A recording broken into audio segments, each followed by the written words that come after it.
Anybody know? Anybody know? Anybody knows what faith is? Do you know what faith is? The Gospel Creators out of Atlanta, Georgia. Equal Justice Initiative. Equal Justice Initiative. Peace Justice Summit in Education that took place there in Montgomery, Alabama, April 26 and 27, 2018. Brian Stevenson is the CEO of the Equal Justice Initiative. Equal Justice is pleased to release this a complete video of education in America, race, implicit bias, and protecting our children, which was recorded during our Peace and Justice Summit there in Montgomery, Alabama on April 27. If you have an opportunity, please go by and take a look at the lynching monument there to all of those that have been killed here in the United States by the hands of racism in America. This runs about an hour and 10 minutes, I believe. It was recorded April the 26th and 27th in Montgomery, Alabama.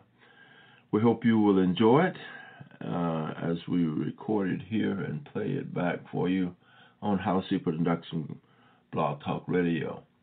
We want to thank the folks there, Mr. Brian Stevenson, them there.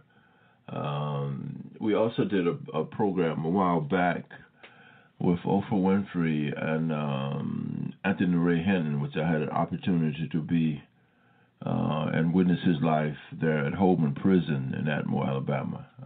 He made me a promise when he was there to come to my church at Antioch Baptist Church in Tunnel Springs, Alabama. Antioch Baptist Church, number 1, Tunnel Springs, Alabama, where Reverend Waylon Oliver is the pastor. And Anthony Ray Hinton, this is Freddie Howard. We are still calling on you and asking you to come by Antioch Baptist Church in Tunnel Springs, Alabama, and talk to our people when you have time on your full schedule. Fit us in. My name is Freddie Howard. I'm quite sure you remember me as a security guard there at Holborn Prison on death row when you were there. And the many times that we talk, and the many times that I ate off food that you had prepared there in the prison. But anyway, when you have time, come by to Antioch Baptist Church and give me plenty of time so I can fill the house up with people that want to hear you and see you. And then also from the Equal Justice Initiative, the two-day summit accompanied by a grand opening of the National Memorial Peace and Justice Legacy Museum from Enslavement to Mass Incarceration featured talks and music and panel discussion with national leaders. A sampling of the summit revealed the broad range of presenters and performers who participated in the two-day program. All right, this will run about an hour and 10 minutes, and we hope that you will enjoy it here on Howcee Productions Gospel. Equal Justice Initiative, Peace and Justice Summit, Reverend William Barber. All right, stay with us here on Howcee Productions Gospel, Blog Talk Radio.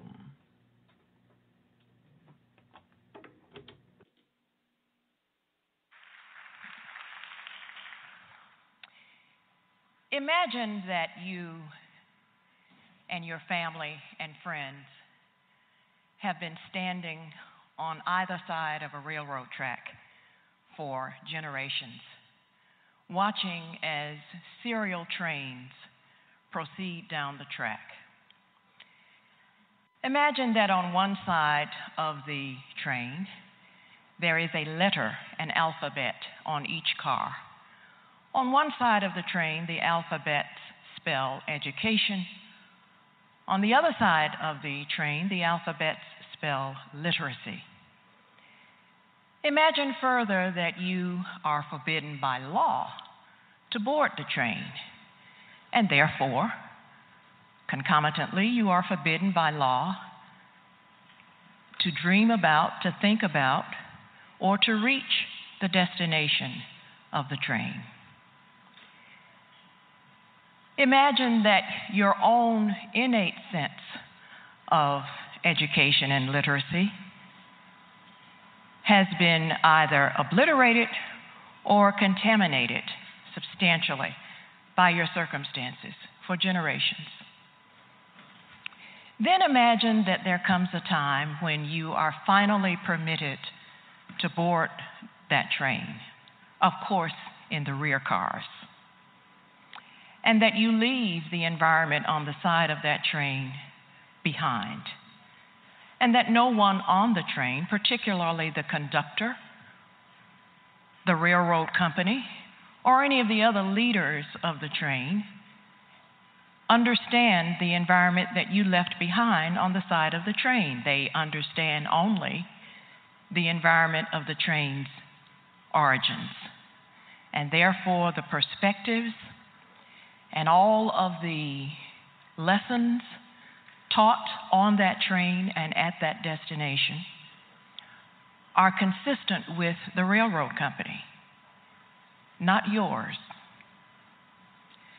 My name is Vanzetta Penn McPherson, and like Sophia Bracey Harris earlier this week, I am what EJI is calling a local.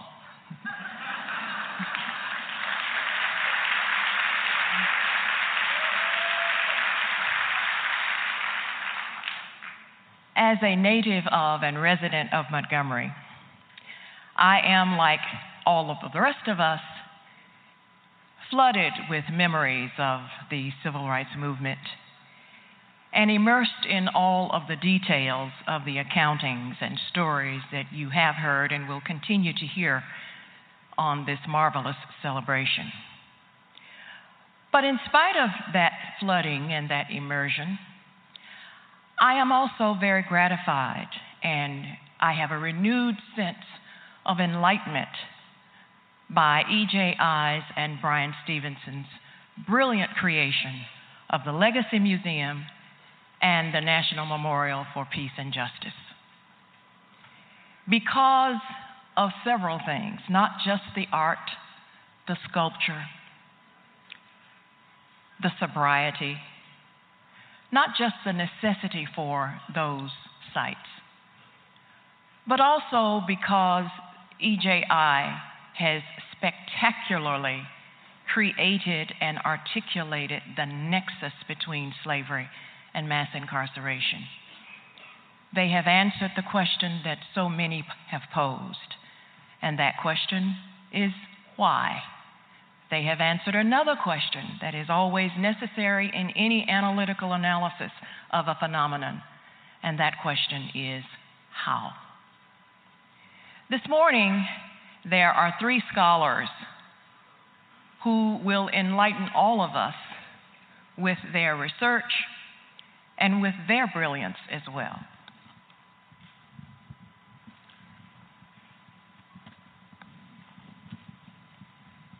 Dr. Walter Gilliam is a professor in the Child Studies Center at Yale University.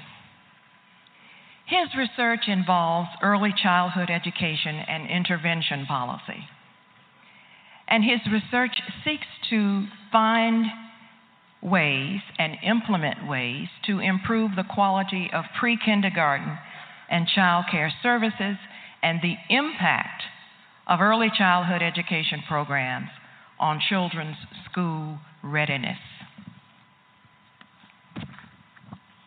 Dr. Howard Stevenson is a chaired professor of Africana Studies in the Human Development and Quantitative Methods Division at the University of Pennsylvania. And in case you're wondering, yes, there is gravitas to his surname.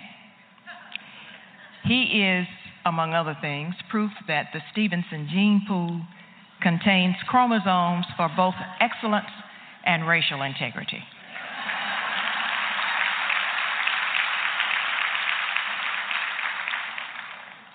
Dr. Stevenson's research focuses on negotiating racial conflicts and using racial literacy for independent and public K-12 schooling, community mental health centers, teachers, police, and parents. And he will tell you about the ways in which he implements his research. And after you hear him, you will understand, after you hear all of them, you will understand why they are the recipients of impressive and substantial grants. Dr. Margaret Beale Spencer has done and continues to do impressive and esoteric research. Her theories provide an identity-focused cultural ecological perspective, and it serves as the foundation for her gender, culture, and context acknowledging for developmental race and ethnicity-sensitive research emphasis. All of these scholars will bring you important perspectives. They will bring you valuable information. For those of you who have already toured the Legacy Museum, you know that one of E.J.I.'s objectives is to establish the connectivity between slavery and mass incarceration, with lynching, among other things, being the middle component. So I hope that I am accurately analogizing that nexus in what I am about to say. Think of Dr. Gilliam's research as slavery. Think of